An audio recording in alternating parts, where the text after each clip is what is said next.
Assalamualaikum warahmatullahi wabarakatuh. Alhamdulillahirabbil alamin wassalatu wassalamu ala nabiyil karim Muhammad wa ala alihi wasahbihi ajma'in. Alhamdulillah, kali ini kita bertemu lagi untuk siri panduan penggunaan buku Si Kecil Berfikir. Kali ini kita akan membincangkan buku baru dalam siri yang kedua. Kita ada 4 buku di siri yang pertama dan kita ada 4 buah buku di siri yang kedua ini, dan Rumah Nenek di Kampung adalah buku pertama dalam siri yang kedua. Jadi panduan ini adalah untuk digunakan oleh guru-guru dan juga ibu dan ayah dalam memanfaatkan buku Si Kecil Berfikir. InsyaAllah. Jadi sebagai permulaan, Kak Wada akan ceritakan dulu apa yang ada dalam buku ni supaya ibu ayah dan guru dapat idea asas tentang apakah kisahnya Rumah Nenek di Kampung. Kita baca sama-sama insyaAllah. Bismillahirrahmanirrahim. Rumah Nenek di Kampung. Zul dan Iman gembira dapat balik ke kampung.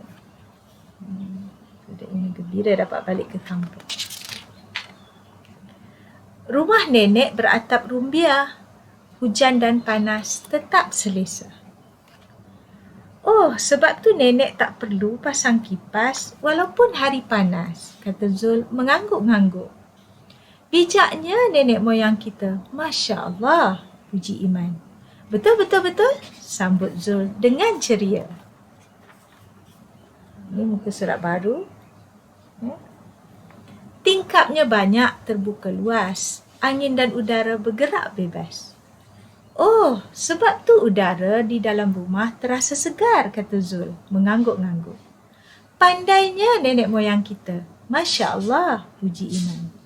Betul, sambut Zul dengan ceria. Bumbungnya tirus dibina kukuh, memudahkan hujan menitis jatuh. Oh, sebab tu air tak bertakung di atas bumbung, kata Zul mengangguk-ngangguk. Cerdiknya nenek moyang kita. Masya Allah, puji Iman. Betul, sambut Zul dengan ceria. Zul dan Iman sedang memuji-muji kebijaksanaan nenek moyang. Seterusnya, page baru. Tiang rumah dibina tinggi, ular dan dipan tak dapat hampiri. Oh, sebab tu kita rasa selamat ketika tidur pada waktu malam, kata Zul mengangguk-ngangguk. Bagusnya nenek moyang kita. Masya Allah, puji Iman. Betul, sambut Zul dengan ceria. Tiang kayu di alas batu, mudah berpindah ketika perlu. Oh, sebab tu tiang tidak ditanam terus ke dalam tanah, kata Zul mengangguk-ngangguk. Hebatnya nenek moyang kita. Masya Allah, puji Iman. Betul, sambut Zul dengan ceria. Kita sibuk bersembang. Mika sedang buat apa? Tanya Zul. Kelakarlah Mika ni. Sekejap nampak belalai, sekejap nampak kaki. Hihihi, sambut Iman sambil ketawa. Alhamdulillah. Okey. Habislah ceritanya. Dan kalau kita tengok buku ini, mesejnya yang cuba dibawa melalui buku ini adalah agar anak-anak kecil kita mula menghargai kebijaksanaan nenek moyang kita. Seni bina warisan mereka, warisan tradisional kita.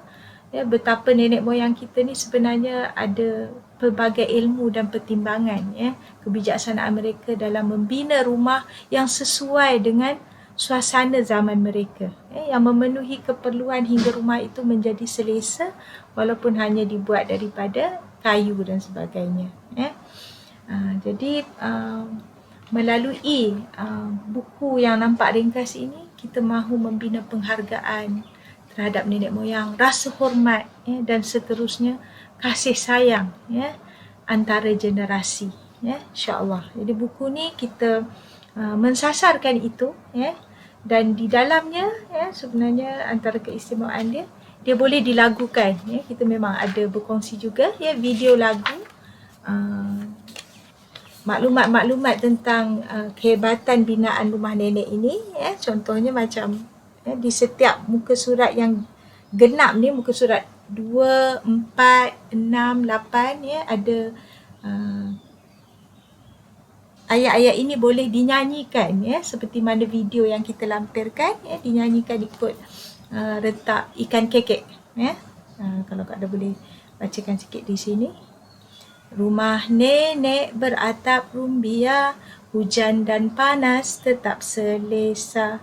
Rumah nenek beratap rumbia, hujan dan panas tetap selesa. Tingkapnya banyak terbuka luas, angin dan udara bergerak bebas. Tingkapnya banyak terbuka luas, angin dan udara bergerak bebas. Boleh dinyanyikan seterusnya lah untuk mengeluarkan kehebatan binaan itu dalam bentuk lagu. Dan kalau anak 6 tahun ni yang dah pandai baca, sukalah kan untuk dia baca buku ni sambil dengan menyanyi Masya Allah. Jadi boleh manfaatkan sampai berlagu, dan dalam masa yang sama kita ada kita kata cerita di dalam cerita.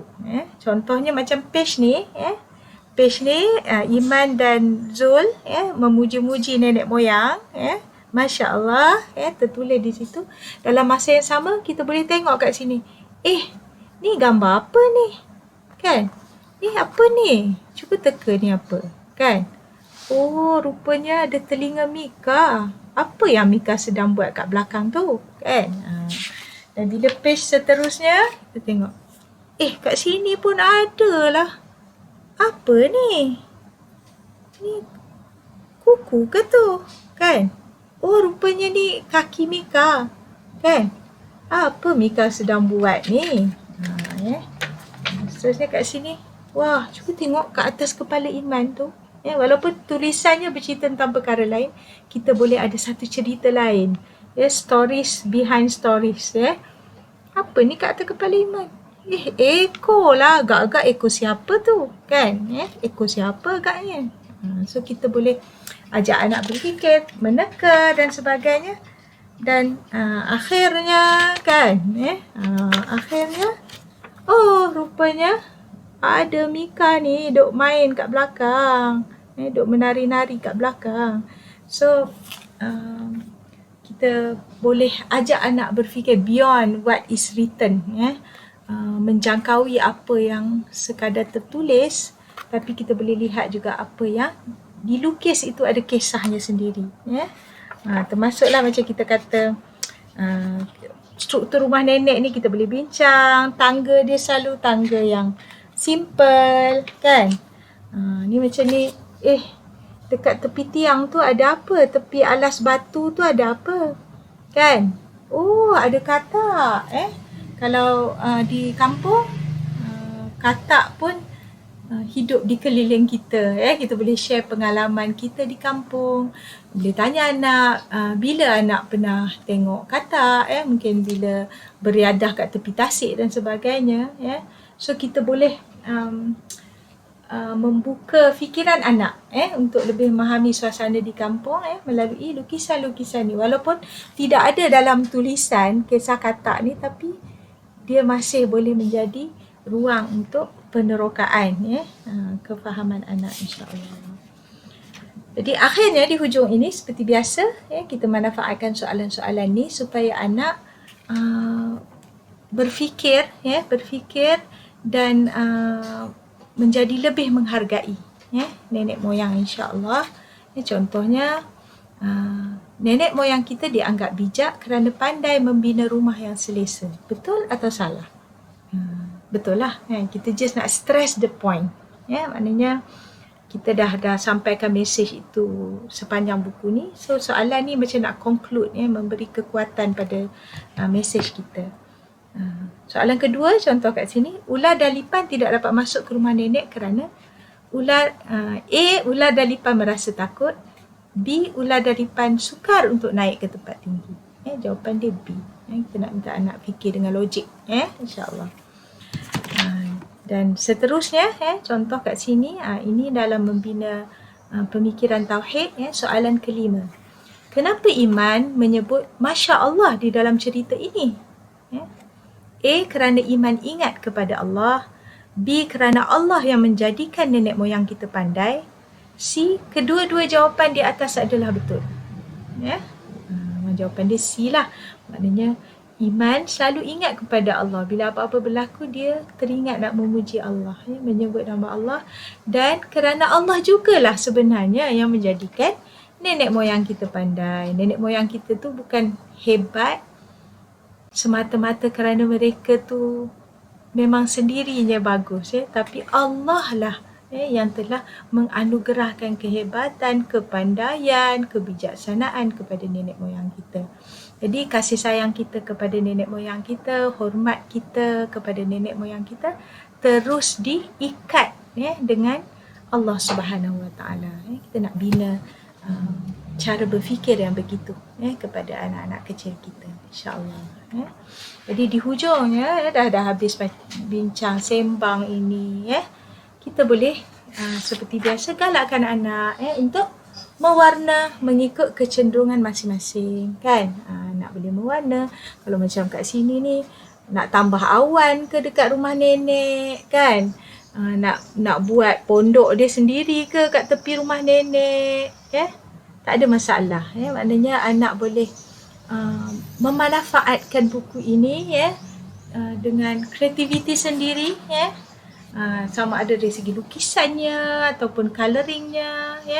Kita suka untuk buku ini bukan hanya menjadi buku bacaan, sebab ada setengah buku cerita yang bila anak guna tu kita kena tahan-tahan supaya jangan conteng apa-apa, kan. Tapi buku ni memang kita sediakan untuk anak meluahkan, to express themselves dalam buku ini dengan lukisan dan mewarna selain membaca dan menyanyi bersama-sama.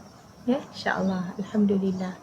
Jadi itu sedikit perkongsian, panduan penggunaan buku Rumah Nenek di Kampung, buku yang pertama dalam siri yang kedua daripada siri Si Kecil Berfikir.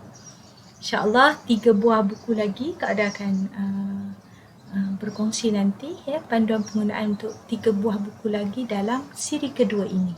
InsyaAllah jumpa lagi. Terima kasih banyak. Assalamualaikum warahmatullahi wabarakatuh.